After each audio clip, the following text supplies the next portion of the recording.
তার শহীদ মিনার এই মহতী উদ্যোগটির জন্য নেয়ার জন্য বাংলা ভিশন এবং ইত্তেফাককে ধন্যবাদ। আমি নওগাঁ থেকে এসেছি।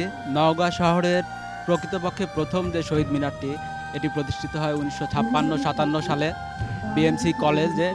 কলেজ মাঠের পূর্ব দিকে বড় বড় কিছু গাছ ছিল, যেটা স্থানীয়ভাবে দরগাতলা বলতো, মাজার ছিল। এই মাজারের নিচে আমি বলতে অত্যন্ত গর্ববোধ করছি, আমার আব্বা সে সময় কলেজের ছাত্র সংসদের সাধারণ সম্পাদক ছিলেন। তার নেতৃত্বে এবং উদ্যোগে কাদামাটির ভিত করে একটা বাঁশ কেটে, বাতা বলা হয়, একটা বাতা পুঁতে 2টা বা 3টা মিনার করে সেটাকে কাপড় দিয়ে মুড়িয়ে একটা প্রথম শহীদ মিনার প্রতিষ্ঠিত করা হয়। এবং এটা উনি 75 ঊর্ধ্ব বৃদ্ধ একজন মানুষ এবং যারা তার অনুজ ছিলেন তারাও নির্দিষ্টভাবে বলতে পারছেন না, যেটা 2 দিন বা রাফিউল, ওই শহীদ মিনারটির বর্তমান অবস্থাটা আমাদের দর্শকদের জানান। বর্তমানে ওটি নওগাঁ সরকারি মহিলা কলেজ প্রতিষ্ঠান নামে পরিচিত।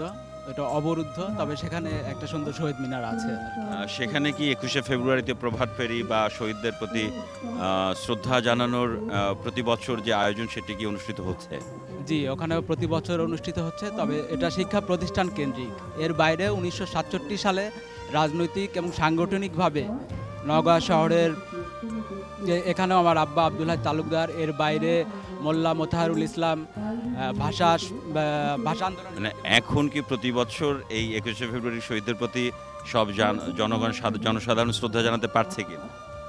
জি, প্রত্যেকটা শহীদ মিনার থেকে কেন্দ্রীয় শহীদ মিনার একটা পরে প্রতিষ্ঠিত হয়, সেখান থেকেও প্রতি বছর শ্রদ্ধা জ্ঞাপন করা হয়, ফুল দিয়ে প্রভাত ফেরি করা হয়। এর বাইরে বেসরকারি উদ্যোগে নওগাঁ কেডি স্কুল প্রাঙ্গণে আরেকটি শহীদ মিনার আছে, এটিও উল্লেখযোগ্য প্রাচীন।